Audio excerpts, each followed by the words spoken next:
નમસ્કાર, સમાચાર સાથે હું હિના. બુલેટિનની શરૂઆત કરી. રાજસ્થાનમાં ભારે વરસાદ પડ્યો છે અને ભારે વરસાદને પગલે હાલાકી સર્જાઈ છે. આપણે જણાવી દઈએ, સવાઈ માધોપુરમાં વરસાદી પાણી ભરાયા. અવિરત અને ધોધમાર વરસાદ બાદ જળબંબાકારની સ્થિતિ સર્જાઈ ગઈ. આસપાસના વિસ્તારમાં પણ વરસાદી પાણી ફરી વળ્યા છે.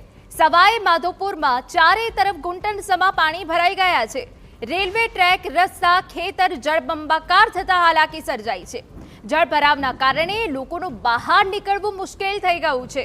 તો રાજસ્થાનમાં જે ભારે વરસાદ પડ્યો છે, સૌથી વધારે જે અસરગ્રસ્ત થયું છે તે સવાઈ માધોપુર થયું છે, જ્યાં ચારે તરફ વરસાદી પાણી ભરાઈ જવાના કારણે લોકોને પારાવાર હાલાકી પડી રહી છે. આસપાસના જે વિસ્તાર છે ત્યાં જળભરાવ થયો છે. ચારે તરફ ઘૂંટણસમાં પાણી ભરાઈ ગયા છે. રેલવે ટ્રેક હોય, રસ્તા હોય કે ખેતરો હોય, જળબંબાકાર થઈ ગયા છે, જેના કારણે લોકોનું ઘરની બહાર નીકળવું મુશ્કેલ થઈ ગયું છે.